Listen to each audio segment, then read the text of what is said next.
வணக்கம். அனைத்து உறவுகளுக்கும் எனது இனிய காலை வணக்கத்தை தெரிவித்துக் கொள்கிறேன். மிக மிக முக்கியமான ஒரு ஜோதிட குறிப்பை பகிர்ந்து கொள்ள வருகிறேன்.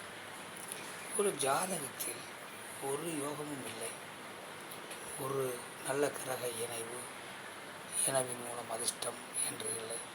ஆனால் அந்த ஜாதகர் ஏராளமான சொத்துக்களை வாங்கியிருக்கிறார்.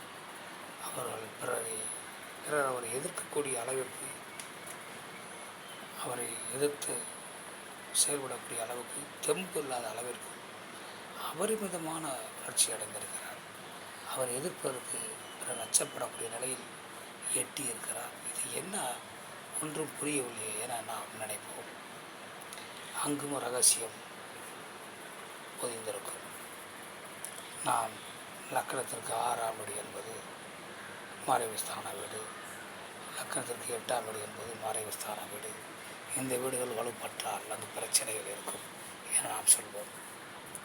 அந்த 6ஆம் வீட்டு அதிபதி ஆட்சியாகவோ உச்சமாகவோ மூலத்திரியோனத்திலோ திக்பலத்திலோ இருந்தாலும், அந்த லக்கணத்துக்கு 8ஆம் வீட்டு அதிபதி மூலத்திரிகோணம் திக்பலம் ஆட்சி என்று இருந்தாலும், அவர்கள் வீடுகளில் இருந்தாலும் அந்த ஜாதகர் மாபெரும் வெற்றி அடைவார். அவரை எதிர்ப்பவர்கள் தோற்பார்கள், அவர்கள் வெற்றி பெறுவார்கள். ஆதலால் அவர்கள் எதிர்ப்பதற்கே பயம் கொள்ளக்கூடிய அளவிற்கு உச்ச நிலையில் இருப்பார்கள். இதையெல்லாம் நாம் ஜோதிடத்திலே மிகவும் ஆழமாக கவனிக்க வேண்டும். மற்றவற்றை நாம் அடுத்தபடியே காண்போம். நன்றி, வணக்கம்.